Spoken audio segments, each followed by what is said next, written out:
Rise and shine, it's a brand new kid and can take the stage, ready to play. Weekdays at 10, the cars and the scene, coffee in hand, they're living the dream. Aggression in the voice, got the whole town awake, bringing fire to the mic, make no mistake. Shows in the corner, spitting out facts, dropping truth bombs, ain't holding back. Can in the morning, feel the heat from 10 a.m. CST. Can take a seat, live and loud, that break in the mind. Can and bold. Light up your speakers, crank up the sound. They're talking about life upside down. Opinions exploded like a sonic blast in the studio. They're built to last. With passion and grit, they engage and ignite. Every single week, they're a force can't fight. From sports to politics, This is a Huddle Sports Network broadcast. You can find us on Roku TV, Amazon Fire TV, Facebook, and of course YouTube. Get all your NFL news here first.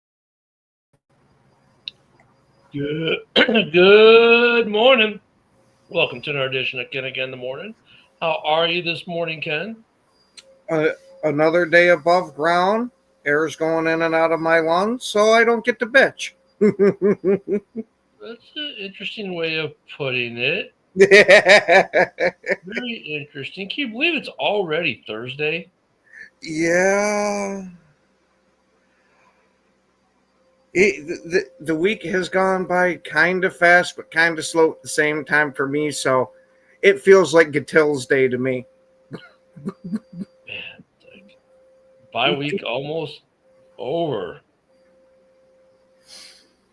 It's gone quick, and no big signings that I saw last night. Did you see any signings yesterday? No. The only thing that I've seen anywhere near like that is Green Bay is looking to extend Dobbs, which after how he's performed in the beginning of the season, it's not surprising. Oh, and for people, I don't understand why the show got named Halas Hall Report this morning on your feeds. That's a StreamYard issue.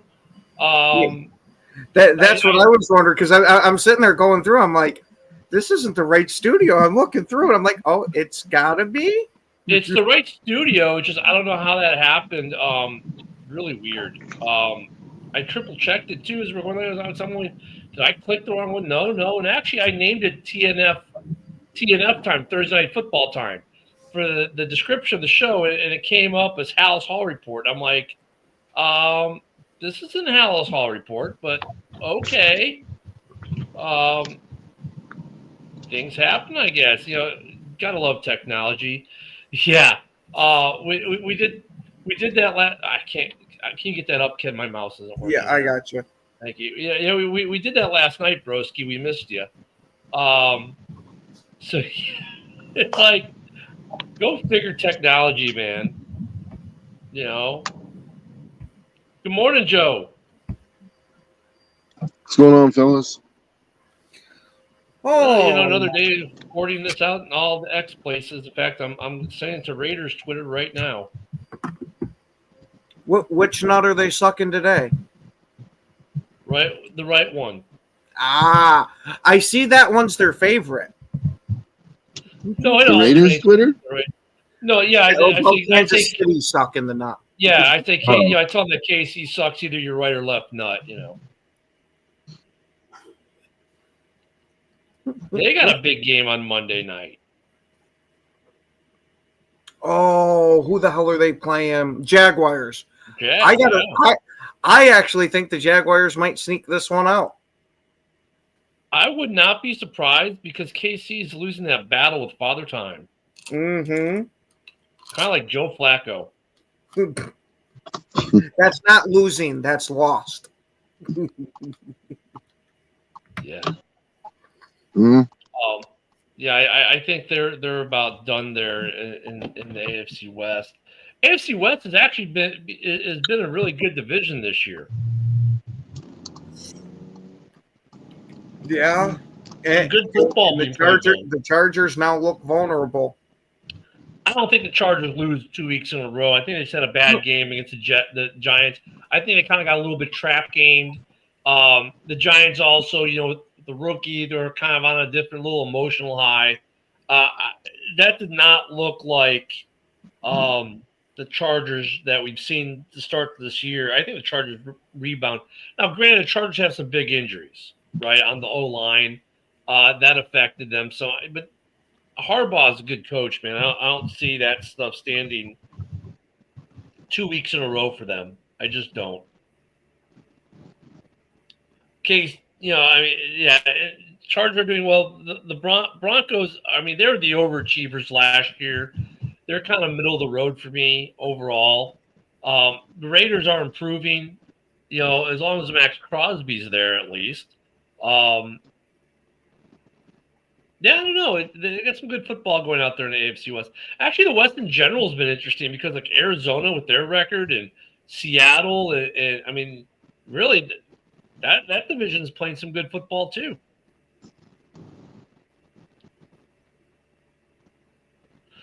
Who's your surprise division so far? The NFC West. Yeah, I can agree I with thought that. the NFC West was going to be absolute. I thought the NFC West was going to be absolute trash. I thought Arizona would win that division by default because the Niners were going to be weak, the Seahawks were going to be weak. The Rams, the Rams look great. They look like they're the class of the division so far.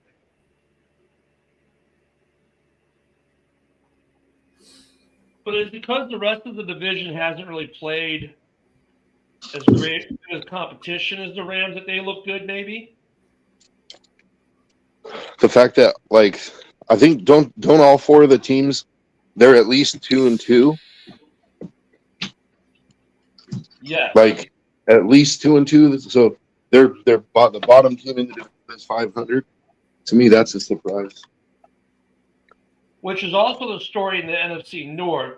The worst record being the Bears at 2-2. Well, we kind of expected that, right? I mean, at least everybody's been talking about the North all off season. Yeah. With Chicago, it was more the question mark of seeing how that coach is going to perform with the team. And seems to be working out decently so far. Well, at least after the last two games.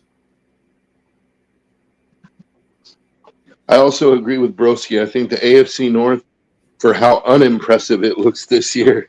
Absolutely. Yeah. It looks like the Steelers might end up running away with that division unless Baltimore gets their shit in check. Yeah. Who would have called that one, like Baltimore being this bad? Never. I would have thought they were going to be one of the powerhouses of the AFC. I was thinking the AFC was probably going to come down to either the Bills, Ravens, or Chargers. A lot of people had Bills Ravens as an AFC championship game. And it's like the Bills are upholding their end of the bargain.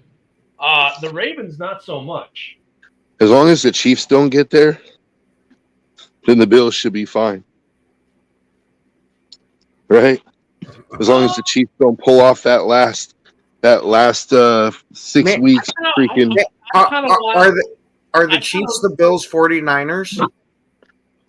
Yeah. I kind of like to see the Bills slay the dragon and beat the Chiefs in the playoffs. You know what I mean? So would I. I just don't know that it's going to happen. Like, how many opportunities has Josh Allen had already, and he hasn't been able to get it done, man? I mean, they'll play each other in the regular season. At this point, I feel like Josh Allen should they should get a different matchup. Should go win a Super Bowl. His legacy is secured in that way, and so that it doesn't come down to like, he was a great quarterback, but he could Kansas City in the playoffs, like, because that's the narrative right now. People aren't talking about how many playoff wins he has. They're not talking about how great, they're talking about, like, and here's the worst part is he plays so phenomenal in those games too. Like, he cannot do anymore. He's Superman in those games, and it's still not enough. But that's the narrative. Right? That's what people remember. It's like, he throws for 500 yards and he runs for another 150, and they still lose in the last minute. Like, so For Josh Allen's sake, I hope he doesn't have to play Kansas City in the playoffs. See, that's why I kind of hope he does have to play them. That way he can get over that hurdle to where people won't be able to say that against him. Well, the only reason you got that Super Bowl is because you didn't have to play Kansas City. Because Josh Allen's a damn good quarterback, and I'd hate for that to be the narrative about him. You know what? You might be right. Because remember Tom Brady and Peyton Manning had that amazing AFC rivalry, and it was like, what was the narrative? It's like Peyton can't beat Tom, until that 1 year. He only had to do it one time, dude. Tom beat his ass every other time, but because Peyton was able to do it once, we still talk about Peyton. At this point in the season, though, see what we've seen. Granted, this is way early. We're not starting week 5 tonight. Is there anyone that looks like they can compete with Buffalo in the Super Bowl? I would say yes, just for the whole fact of Buffalo has a weakness on defense. You can put points up on that team. It's now comes down to the fact of, can you stop Josh Allen? I think several teams would would make an interesting Super Bowl with Buffalo. Like if the Rams could find their way to the Super Bowl. Not interesting. I'm looking for, who do you think could actually beat Buffalo in the Super Bowl? By interesting, that's what I mean. Is I'm not automatically picking Buffalo. Like I think the Rams are interesting. I think the Eagles could definitely beat Buffalo. But the Buffalo could probably beat the Eagles too. So I think that would be an interesting Super Bowl. Let's see. I wouldn't mind seeing the Bucks, to be honest with you. I think the Bucks, that would be an offensive shootout, dude. Yeah, but do they have the defense to at least get one stop on them?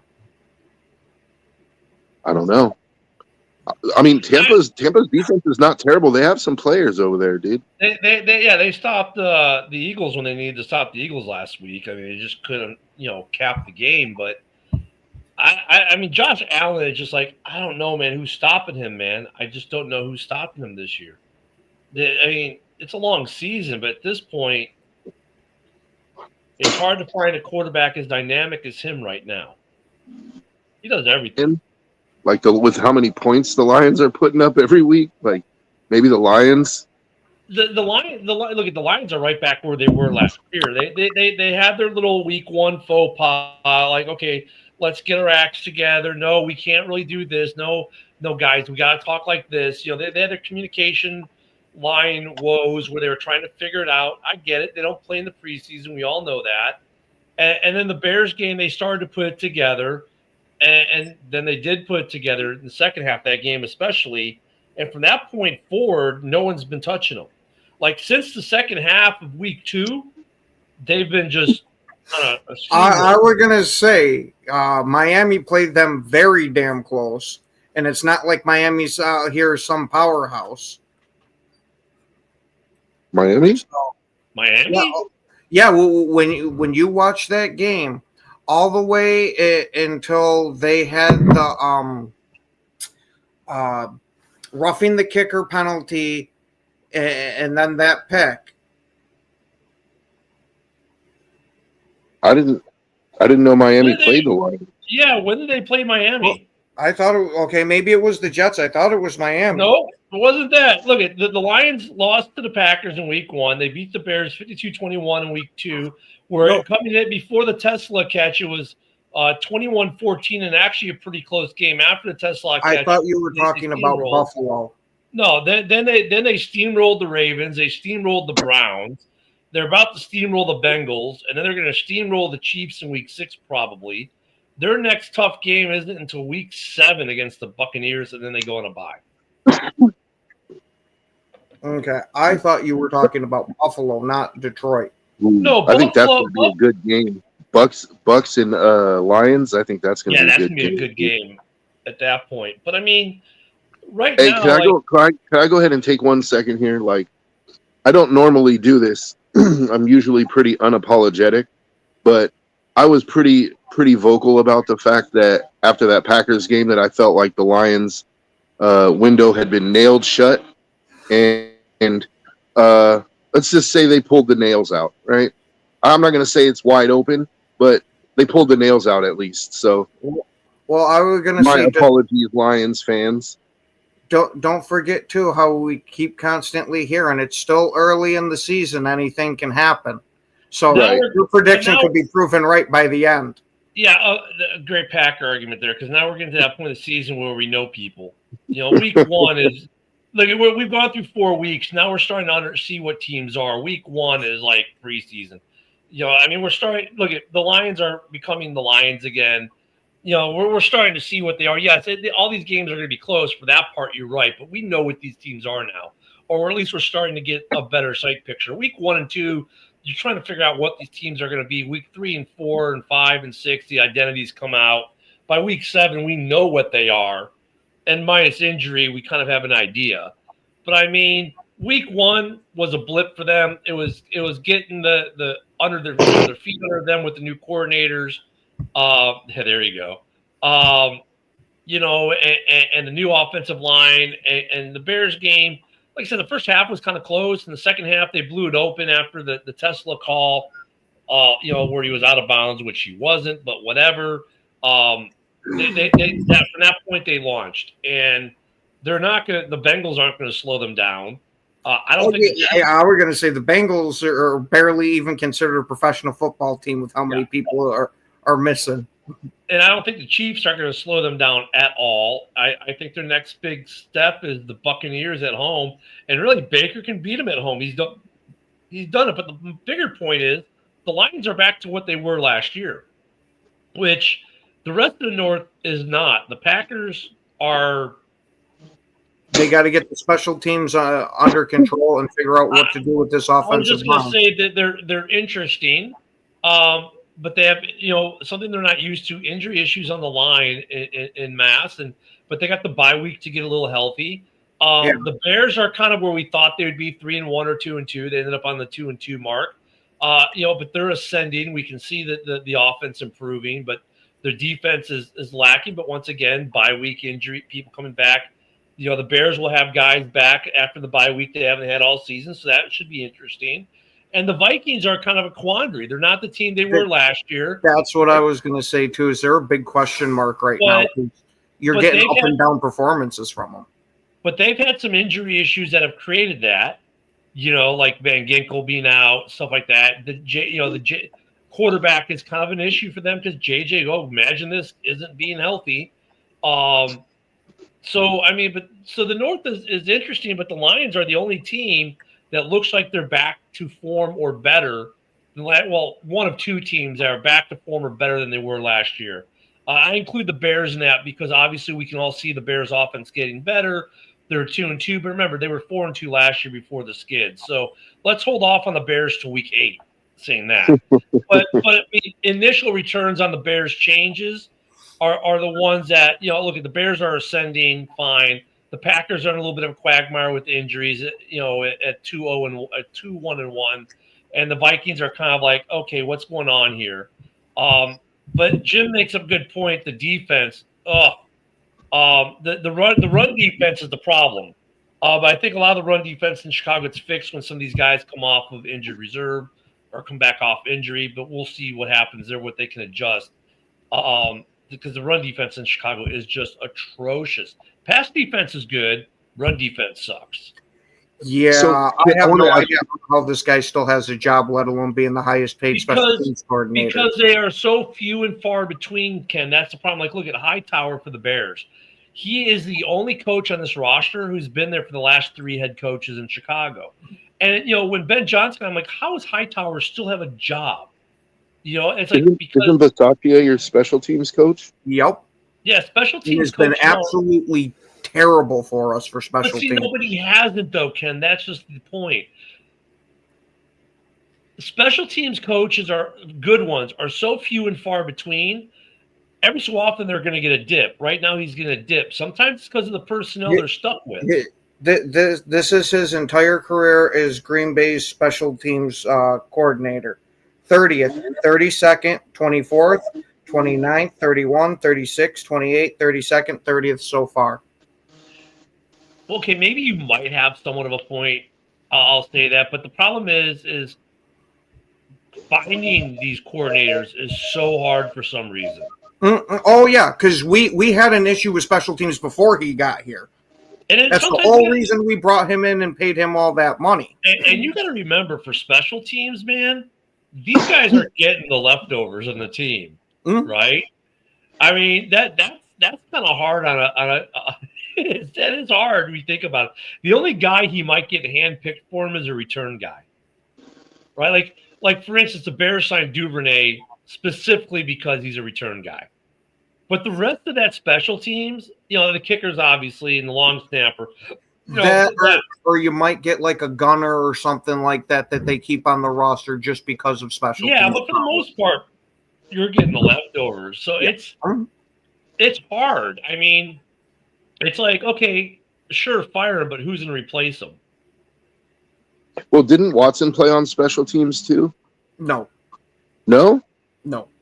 Who plays on your so none of your starters play on your special teams? No, we do have starters. We had Keyshawn Nixon returning kicks and punts, but now that's gone to Golden, which now kind of seems like it's gone to Dobbs. Oh, yeah. Wouldn't be surprised after Golden got wrecked last week. That's my whole point. I didn't want him back there to start with for that whole reason. Now, Savion Williams, since he's a big guy and actually has some muscle to him and all that, I have no problem sending him back there, because if he gets hit like that, I don't worry that, oh my God, he's going to get broken. It's going to be, wow, he's going to have to sit and take a rest for a minute. But when you look at especially that spin move was ill-advised. with the field goal teams, though, look at the Raiders game, the breakdown and the protection that let the gunner, if you will, go straight to the kicker. That's a problem with guys that maybe aren't normally special teamers that get thrown in there because of injury. And I think Green Bay's gotten some of that. You had so many injuries, guys who would normally be doing protections and a practice, those protections aren't there, and now you got new guys who just don't get it yet. And I think that becomes part of the problem. But you go. What? I don't know. I have no idea. But you go to Detroit, and Detroit's back is right where they need to be, man. They look like Detroit of last year. I don't know when they slow down. I don't know when. I wanted to ask Ken, how did the Packers start last year through the first 8 games? What was their record after 8 games? Relatively slow in the beginning. Because I think that what you're starting to see is kind of a trend. Yeah, absolutely. Since Jordan Love, it's like the Packers seem to be slow starters, and then they finish strong. So I'm not really worried about the Packers at this point being 2-1-1. Even if they're 500 after 8 games, I'm not really worried about them. Oh, they're going to be. They're going to be, because they're going to bye this week. Then they get the Bungles, right? So basically, they got another bye.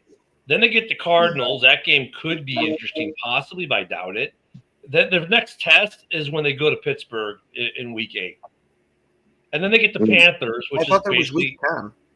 No, week 8. Week 9 they get the Panthers. Week 10 they get the Eagles. There's their second test, and then that between now and week 10, and then it gets interesting because then you get the Giants, and who knows what they're going to be. Then you get the Vikings, Lions, Bears, Broncos, Bears, Ravens, Vikings. So they get a little bit of a break there if the Ravens are still ass at week 17. But kind of like the Bears really should win their next 5, right? They should at least win 4 of their next 5. And if the Bears do that, they're in good shape. Well, kind of the same thing for Green Bay. They're getting into an easy part of their schedule. So yeah, I don't know. I was just gonna say, it sounds like Green Bay's got a cupcake of a schedule, dude. They do have. I mean, if you think about it, it didn't look that way at first, but because now the Bengals are what they are. Yeah, the Cardinals could be an interesting game. The Steelers could be an interesting game. The Panthers, they should win. Eagles will be tough. Giants now look to be interesting because of the defense side of it. We'll see how the offense progresses. Then you get a Vikings team. We'll see where they're at. Then the Lions, the Bears, the Broncos, the Bears, the Ravens. Week 17. Who knows if the Ravens are even playing for anything at that point. And week 18, they close the Vikings. Once again, who knows if they're even playing for anything? Conversely, if you look at the Bears' schedule, they get the Commanders, which they should beat the Commanders coming off Monday Night Football. Then the Saints. Yeah, then but the Ravens. Daniels is going to be back for this game. You want to talk about cake. They get the Commanders, but that's not cake. But after the Commanders, the Saints, the Ravens, and the Bengals. That should be 3 wins right there. Then they get the Giants. So if their next 5 games, if they can go 4-1 or 5-0, they're good. Then you get the Giants. That's interesting. Then you get the Vikings, Steelers, Eagles, Packers, Browns, Packers, Niners, Lions. So, this is the easy part of their schedule coming up. So they need to go 4-1 or 5-0 because then it toughens up. So it's going to be, Eric, something's up with the StreamYard because if you notice, it says Halas Hall report, which I did not input that in there. In fact, I said TNF football time. And somehow Thursday night football time got translated by StreamYard into Halas Hall report. Go figure. So that's going to be interesting. The Giants are going to struggle without Neighbors, yes, Fred, but that defense is still that defense. So barring injury or trades, and the Giants won without Neighbors for the majority of that game this week. So they'll find a way. So, I mean, and Jim, your tough schedule doesn't look that tough. I mean, we all thought the Bengals were going to be tough this year. We all thought that the Ravens were going to be tough this year. They're not. The toughest team, the Browns are tough defensively, but as long as their offense keeps playing like they did against Detroit, they're not that tough. Well, since they made it change at quarterback, who knows what you're going to get out of the Browns offensively right now. That's going to take a few weeks to figure it out. Oh, yeah, Fred, especially with their defense being what it is right now. If their defense is still what it is today, the Bears could definitely beat the Ravens. I'm not scared of the Ravens anymore. And Lamar's out, too, right now for some time. We'll see if Lamar's even playing. No one in the North should be afraid of the Ravens right now. In fact, no one in the NFL should be afraid of the Ravens right now. You know what? Roquan's out, 4 to 8? Their defense is in shambles. Their offense isn't producing. Henry fumbles the ball more than anything right now. I mean, honestly, who's afraid of the Ravens? I mean, Fred, really look at what's going on. The only thing that I would be worried about is if you get one of those games where they just happen to play up to what their potential is, and they have it to where they end up smoking somebody. I'm more worried of it being a trap game right now than I am that. I think the Ravens could beat the Raiders right now. Their defense, man, Gino would have a good day. That's what you think. Oh, yeah. So, Eric, last night I asked you the question on Red Zone before I had the bounce. So, Bear fan Mike said Thibodeau to the Bears for DJ Moore and a 6th-round pick. What do you think? I think that sounds like a fair trade. I wouldn't give up Thibodeau. Here's the thing, but and this was more the extra point on that, Eric, is do you even think the Giants would entertain trading Thibodeau at this point? That's the bigger question for me. That's what I think. Yes, they have a massive need at receiver right now, but if I'm the Giants, I don't want to mess with that defensive front.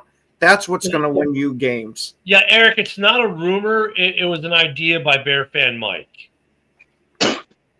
But you also got to think, Ken. So Thibodeau. let's be honest here.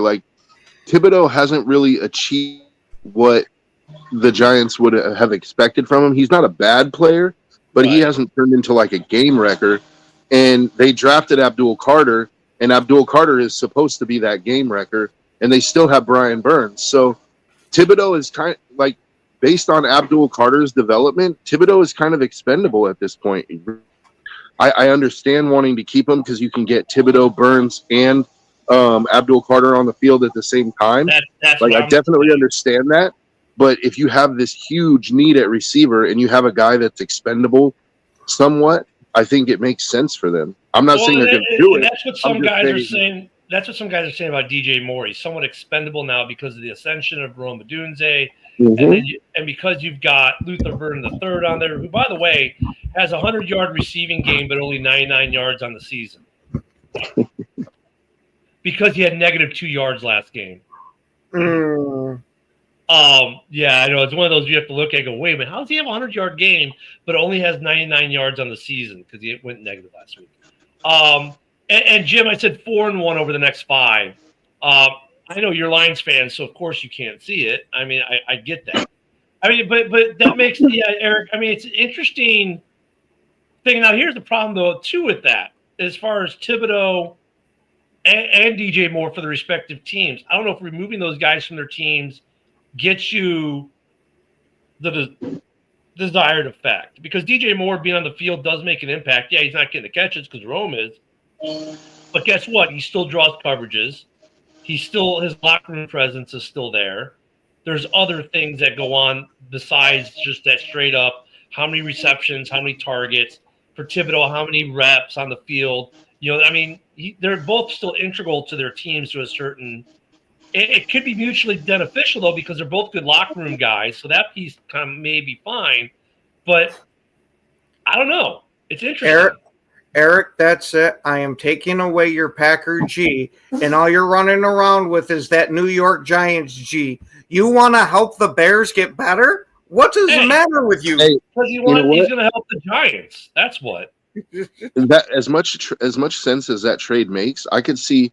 Well, I could see, but I'm going to propose a 3-way trade that would actually make a lot of sense too. So, the Bears, DJ Moore goes to New York. New York sends a 2nd-round pick to Cincinnati, and Cincinnati sends Trey Hendrickson to the Bears. Joe, you can get off the show now. Joe, you know what, Joe? I here's the funny thing. I'm not against that. However, I think the Bears I would be better with the Bears just giving up their 2nd-round pick straight up for him. Anyways, for Trey Hendrickson. Now that trade may work better though, because they'll feel that, hey, well, we're getting a better pick. This New York's versus Chicago's, so that makes the deal sweeter for Cincy. But honestly, I think if the Bears, I don't know if that's the answer, the solve for the Bears' run defense issue right now.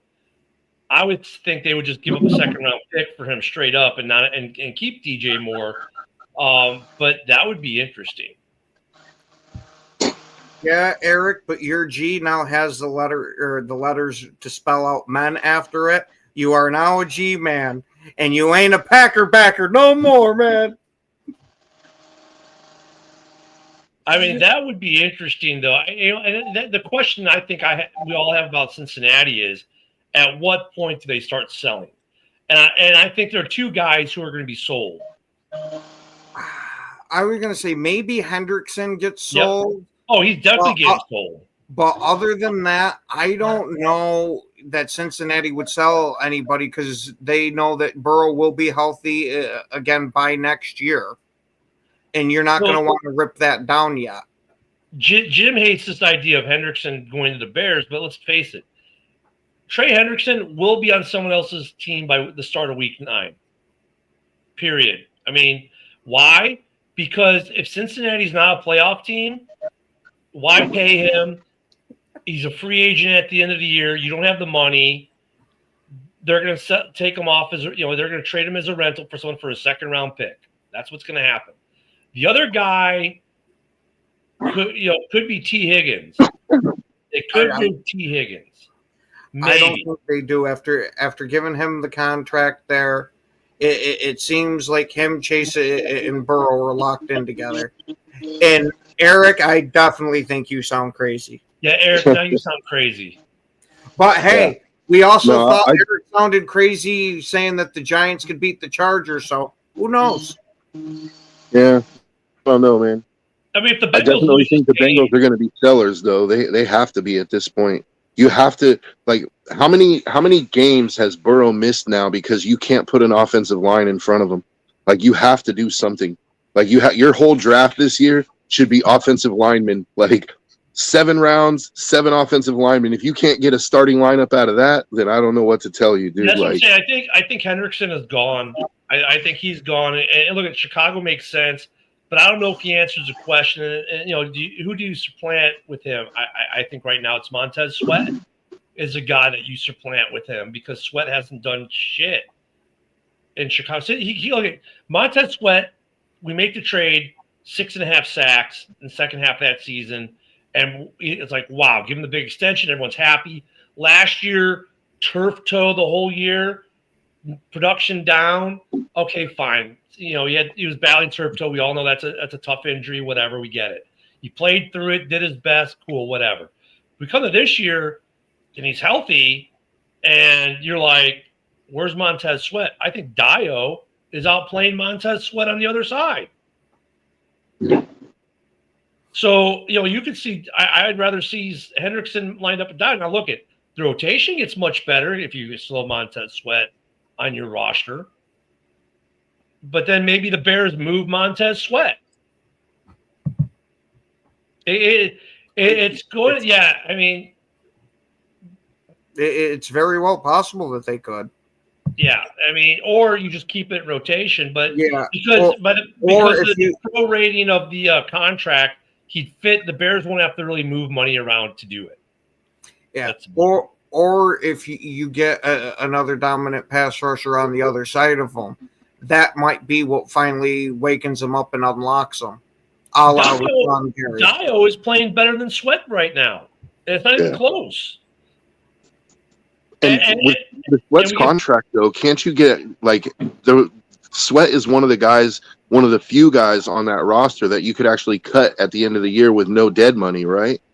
Let me double check that really quick because I know his contract this year is pretty good. And I only bring that up because that might be attractive to a trade candidate. He doesn't have a whole bunch of guaranteed money coming. Yeah, let me see what his Montez Sweat this year. His cap number this year is $25 million. Let me see what next year is. Hold on, I'm clicking on his contract. His 26 is no. Well, if he's pre-June 1st, he's $18 million dead. But let me look at post. $14 million in dead, 11 in savings. It's not a voidable year. For 27, it's a $21 million savings. His cap number, though, next year is $25 million. It's $25 million every year. So at least that's good. But he's tradable, I think. I think he's making himself tradable the way he's playing this year. I don't know what the dead money is if you trade him, to be honest, because that never makes sense the way it works on the website here. But he's the top contract in Chicago right now. I think that's actually what it is because we were going through it last week or when you were on vacation. We were going through the Bears contracts that they're big contracts, and I think Montez Sweat was one of them. If you trade him next year, I think it's no dead cap for you guys. Well, if he's there's only one or two players. If we trade him, it obviously you kind of lose out on the dead cap to pay on the trade. But Tremaine Edmonds is a guy we can cut. Maybe it was Edmonds instead of Sweat, and then also Cole Kmet, I think, was one of them. It's the three you're talking about are Swift, Kmet, and Edmonds. Those are the big three who could provide easy cap relief for next year. But Hendrickson is going to get traded, especially I think if they lose this week. I think Cincinnati starts looking for trades now because they'll know the writing will be on the wall. If they get steamrolled again this week, the writing's on the wall because if the Packers come in the next week and steamroll them again, it's just make a trade. Hendrickson, I think he gets traded, he becomes a much better player just going to a better team. For the Bears, I think he makes sense because maybe he helps with that run D a little bit more.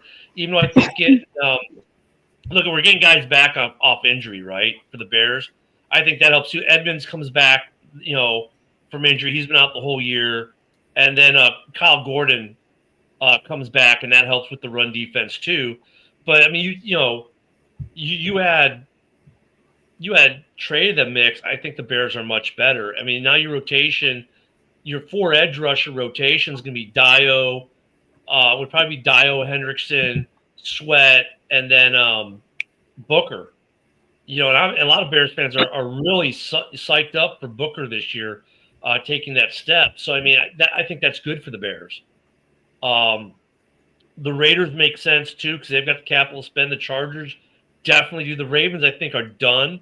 The Bucs make sense. Yeah, the Raiders, would almost say, and tell me if I'm out of line here, Joe, but I don't think that this year that they would do that just because of having Geno at quarterback. He's at best a question mark right now because he's put at least one good game out there and two bad ones. For the Raiders, though, I think that with Hendrickson, it's a trade and sign. Trade and extend right away for like a 2-year extension. Put him with Max for the next 2 years. After this season, I think for them is golden. That defense, as well as they just played against Chicago, with what Crosby did, could you imagine having to face Crosby and a good Trey Hendrickson?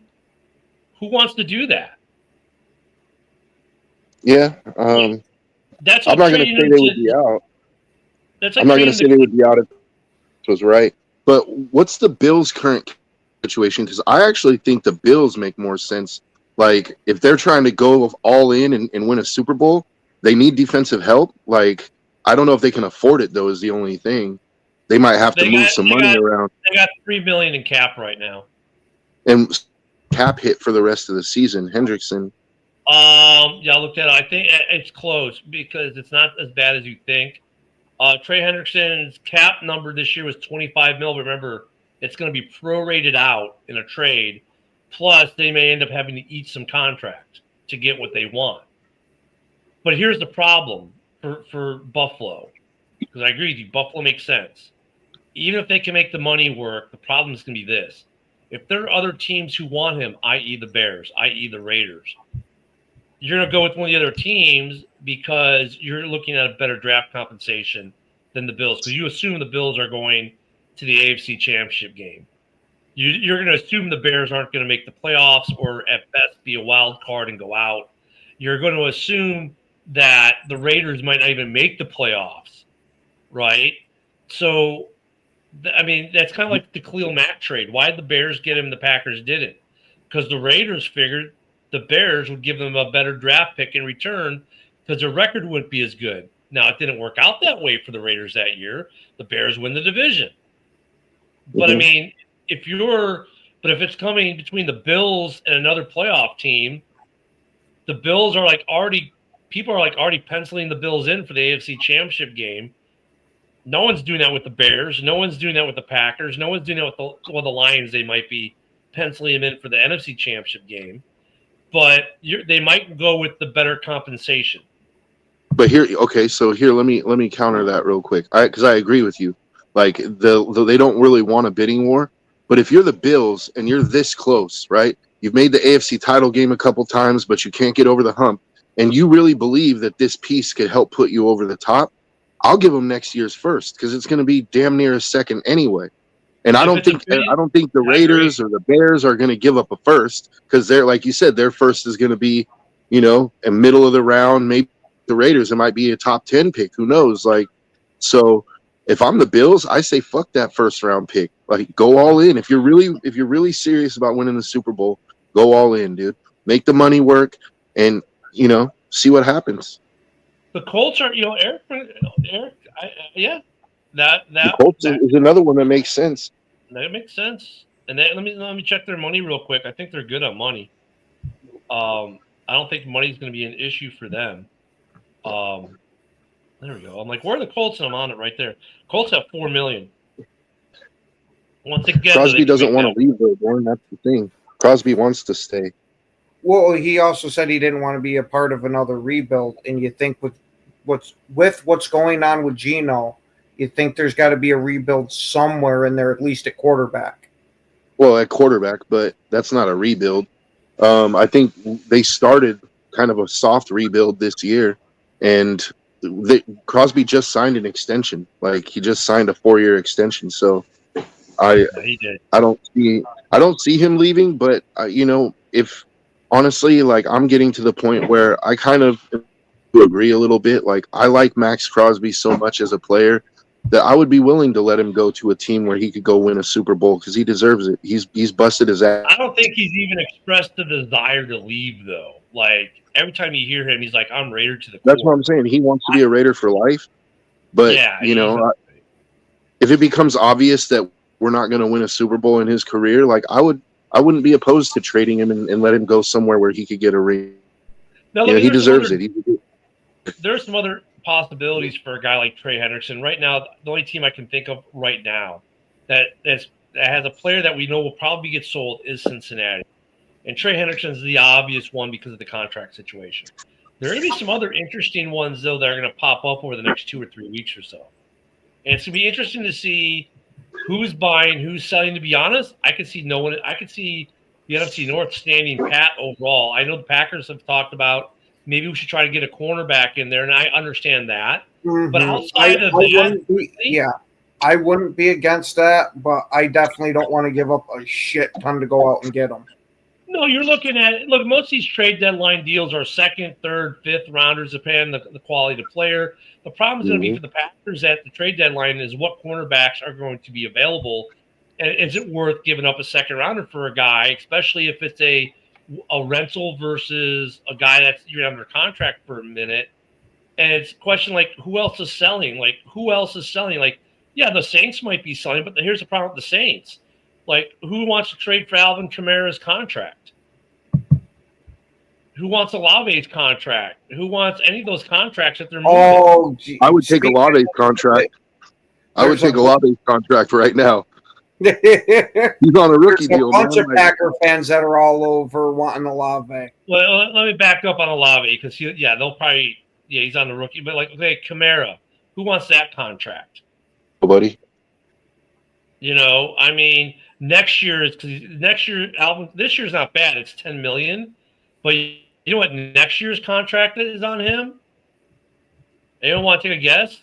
What his cap hit next year is? 18.5.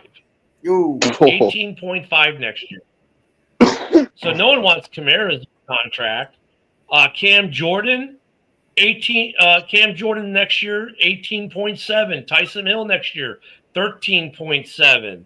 Eric McCoy, 17.6. DeMario Davis, 14.2. Chase Young, $20 million next year. Carl Granderson, $18 million. Olave, $15 million, but he's going nowhere. I mean, they've got some contract issues that, and look at, by the way, Tyson Hill, if you cut him, 0 dead cap, 0 savings. Cam Jordan, 0 savings if you cut him. Davis, 0 savings if you were to cut him. The dead caps on all these guys are massive.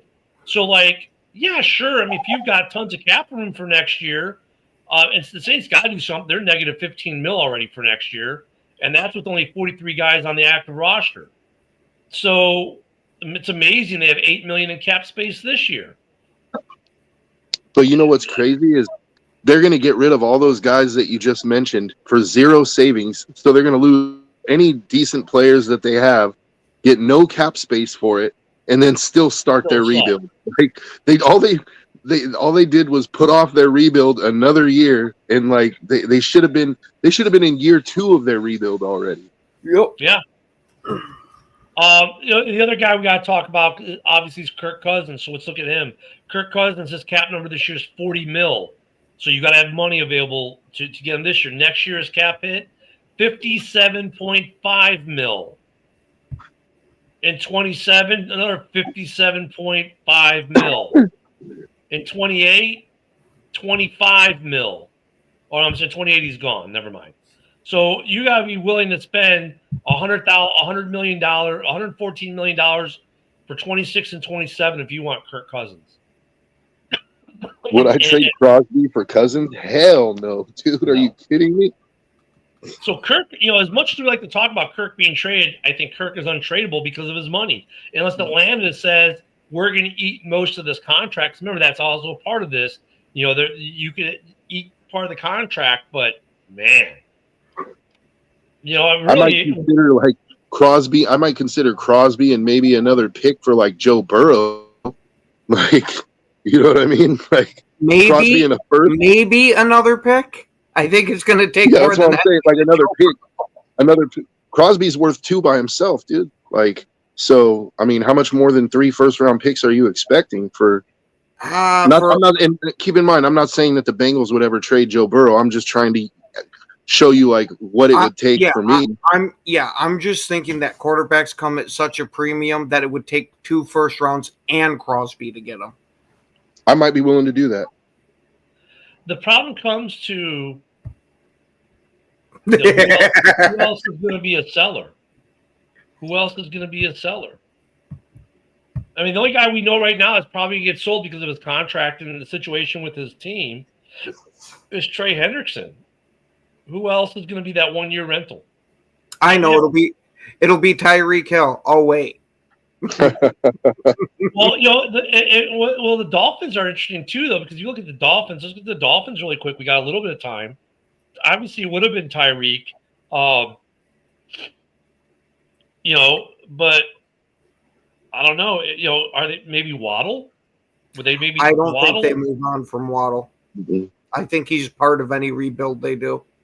I agree. Waddle's cap number next year is only 11.6.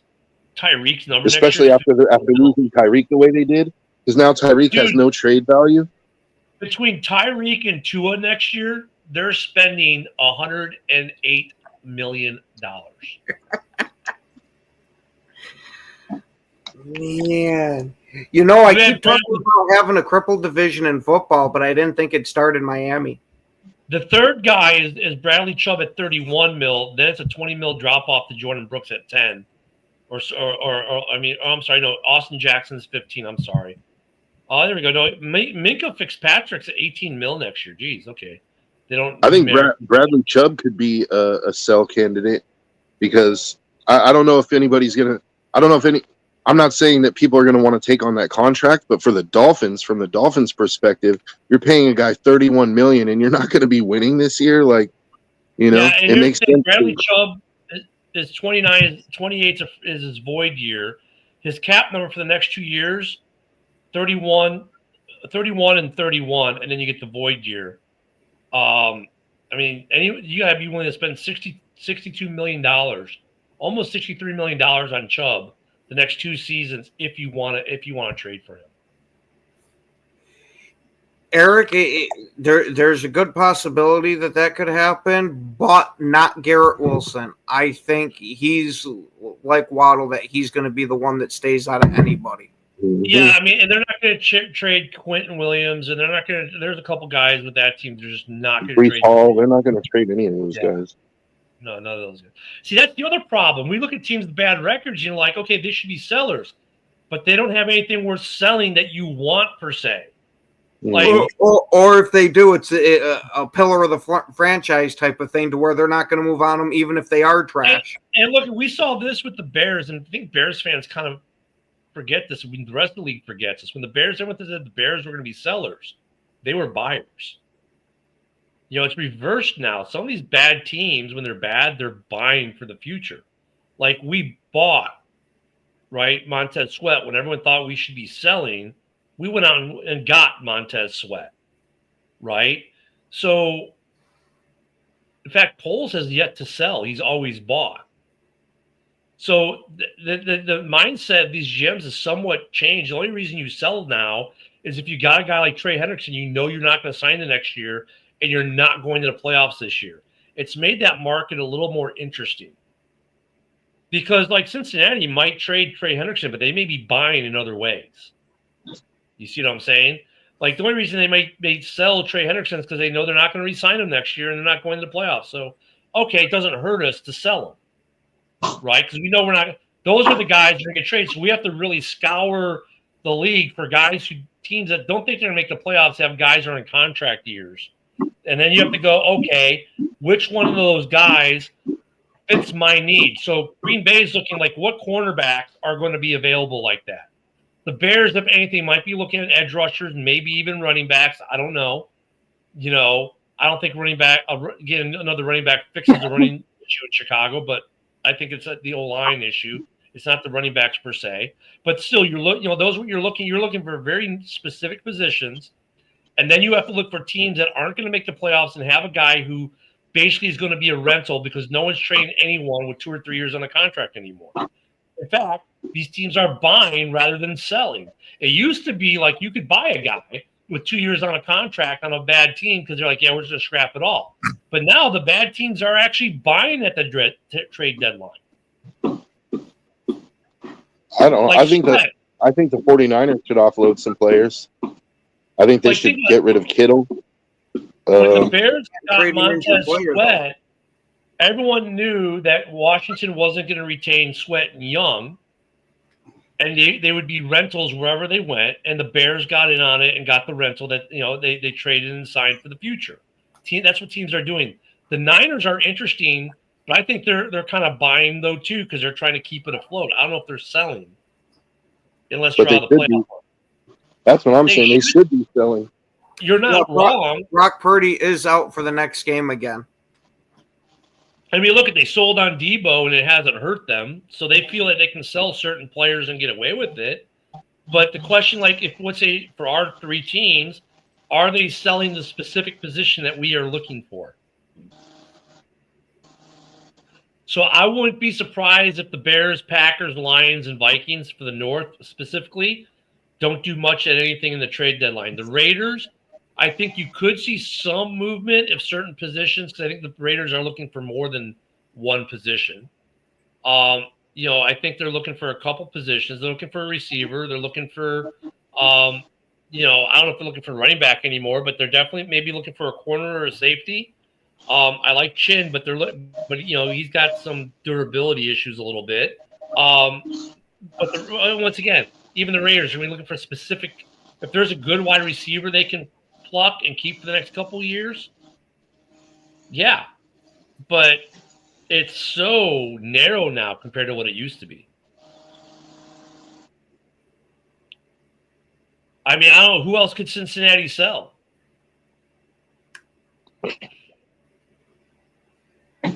Aside from the people that we know they won't sell, because they could sell Jamar Chase right now, but they're not going to. Like, right, that's what I'm saying. Like, they could sell T. Higgins right now, but no, they're not going to. Right, anyone that's under contract for the next 2 or 3 years, they're probably not selling. Even they're the only reason we're mentioning Trey Hendrickson is because he's under contract after this year. T. Higgins they just got the extension on him. Let me see if Orlando Brown is under contract next year or not. Once again, though, you're talking about a left. Orlando Brown's under contract. Brown could be interesting because next, it's not a void year, but he's under contract for the next 2 seasons, and he's a little bit older. But at left tackle, and they're not trying to lose a left tackle. I was going to say they need to add to that offensive line. You really look. I mean, yeah. It gets interesting with these players. Like, it's going to be rentals mostly. And very niche for every team. So something to pay attention to after the games this week, especially like if Cincinnati loses, I think we'll start hearing the trade rumors. After this week is when the trade rumors start because, remember, you've got after week 8, I think it's the Tuesday after week 8 at 1300 Eastern Standard Time is the deadline. Because that's the beginning of week 9. 1 p.m. Tuesday of week 9. That's a trade deadline. So between now and week 8, 4 Eastern. Or it's that day. It's that Tuesday. It's either one. Yeah. The times of them. Sometimes it's 9 in the morning. Sometimes it's noon. Sometimes it's 1. Sometimes it's 4. I don't get these timing conventions that the NFL goes with. But that Tuesday after week 8 is a trade deadline. That's the simple way of putting it. Yeah. So we are at week 5. If certain teams lose, we're going to start hearing rumors. Week 6 they'll really pick up. Week 7 we should start seeing tons of movement into week 7s and 8. So something for everyone to consider as we watch. We didn't even talk about the game tonight. There is a game tonight, guys. We're out of time today. Enjoy the game. Thanks for joining us. We'll see you back here tomorrow so we can talk about the game that we didn't talk about today. Everyone have a great day. We'll see you tomorrow.